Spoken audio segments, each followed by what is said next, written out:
Good morning. Yan na. Update sa panel natin. Puno na yung ano. Yan. Ito yung butal na to. Daanan yan dyan. Maliit lang yung butas niya. Lahat. Yung maliit dun, 60 watts. Pang power bank. Yan. Bali 1,600 watts yan. Yan siya, malapad. Yan. Next project natin dito. Tapusin muna natin ito isa. Yan. Ipatapos. Yan. Welding pa ulit tayo ng ganito. Lalatag dun. Bilaan.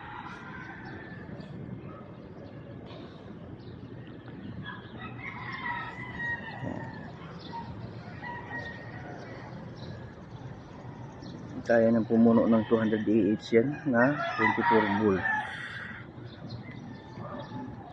Siguro mga 5 hours puno na, 3 araw. Sa ngayon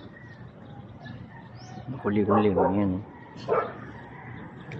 Di bagyo daw sa Davao pero hindi naman ramdam rito. Pangit na yung panahon ngayon, araw di gaano nalabas to. Ito paano may harvest pa rin. Yan, ganyan. Kuling. May bundok ng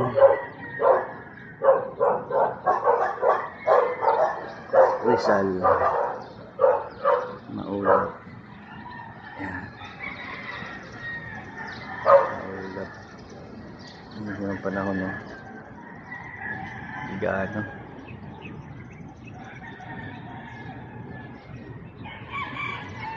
Limlim.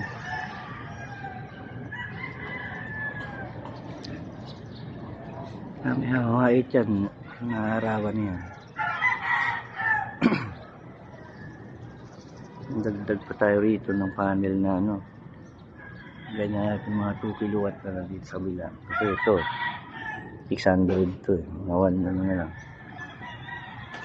1.4.5 kilowatt goods niyan. Nakatakbo yung buong bahay. Kasi is brown out yung power bank na sobra hanggang umaga yan. Kahit mag aircon nyo pa yan kasi wala.